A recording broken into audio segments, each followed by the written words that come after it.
one gets asked, you get asked, if you're me, by believers, well, how come there's something and not nothing? It's a very good question. It's actually a very important question. It's asked from the point of view of something, from the point of view of the only species we know of anywhere that could ask that question.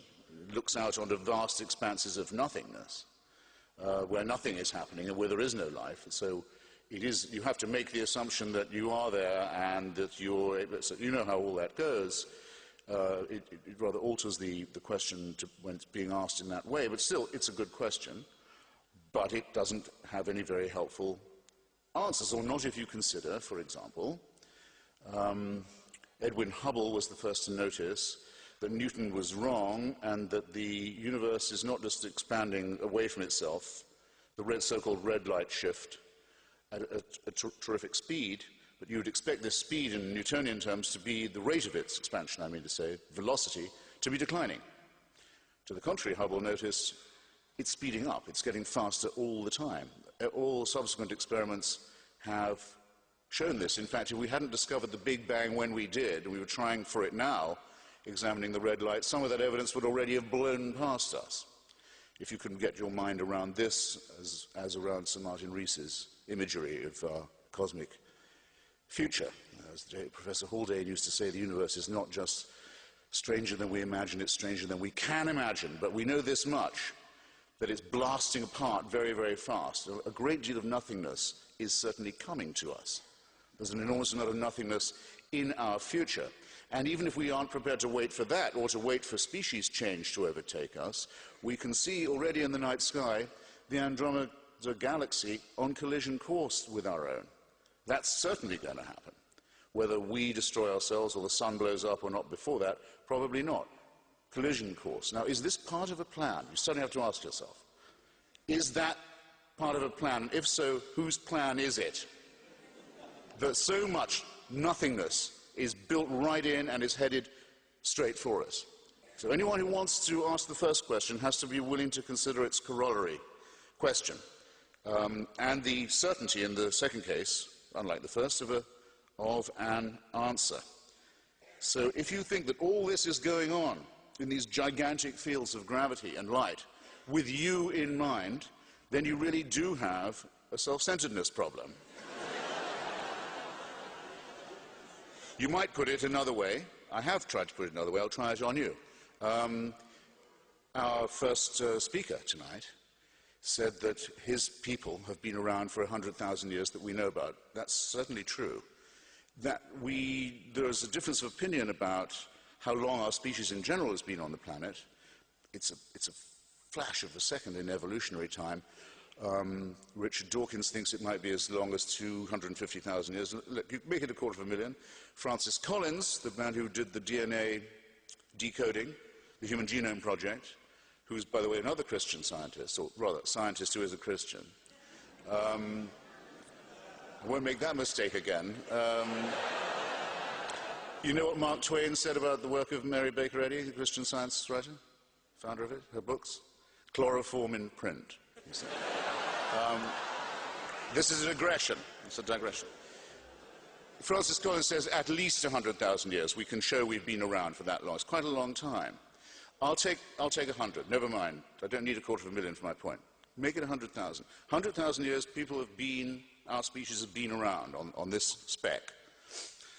Born, usually dying. Actually, a great number of them in childbirth wouldn't have got beyond being born. For the first 80 or so, 90 or so thousand years, nearly 100, not living more than 25 to 30 years at the most, then probably dying of their teeth, if they were lucky, or of the other needless mammalian things that show us that we bear the stamp, as Darwin put it, of our lowly origin, the appendix we don't need anymore, innumerable other shortcomings of our design.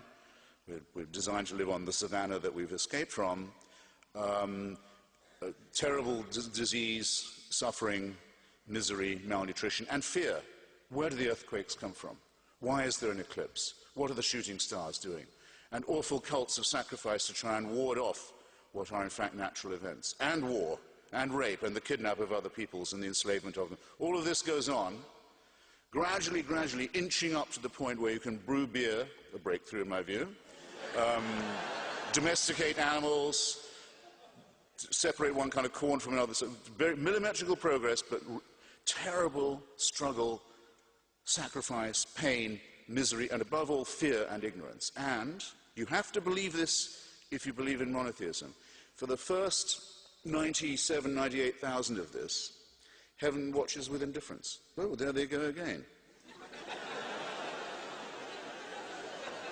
That whole civilization's just died out. Well, what are you going to do? They're raping each other again. They're poisoning. They think that the other tribe has poisoned the well, so they're going to kill all their children. All of this. Just watch all that. 3,000 years ago at the most, it's decided, no, we've got to intervene now.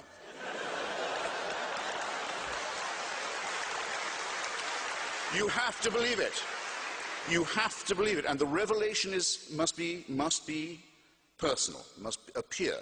So we'll pick the most backward, the most barbaric, the most illiterate, the most superstitious, and the most savage people we can find in the most stony area of the world. We won't appear to the Chinese, who can already read.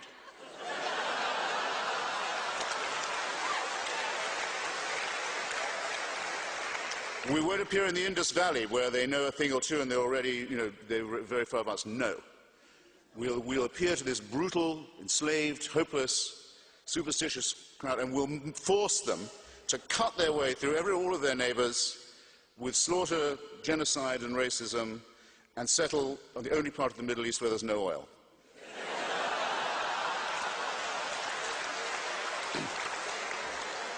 And all subsequent revelations occur in the same district. And without this, we wouldn't know right from wrong. Now,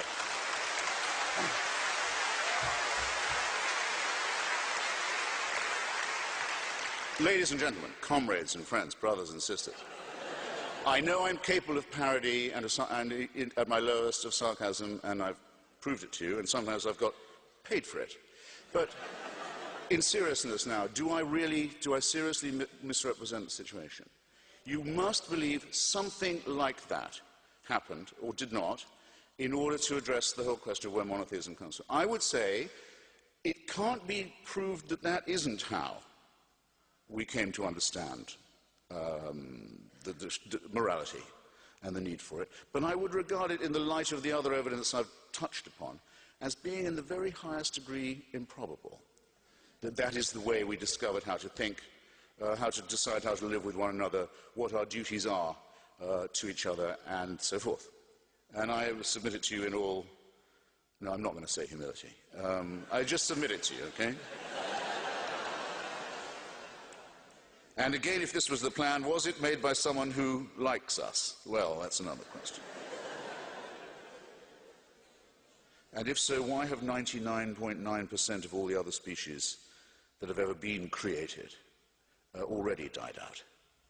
And part of what plan was that? You see, if it is a plan or a design, and one cannot positively prove that it is not, it only restates the original problem. The planner must be either very capricious, really toying with his creation, or very clumsy, very tinkering, and fantastically wasteful. Throw away 99.9% of what you've made.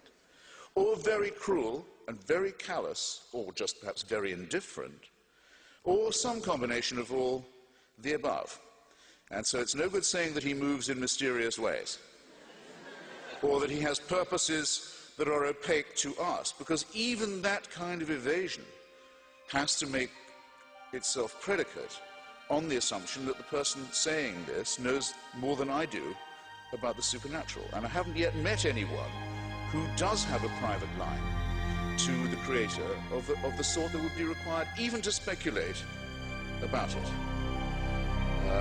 In other words, I've never met anyone in holy orders or out of it who isn't also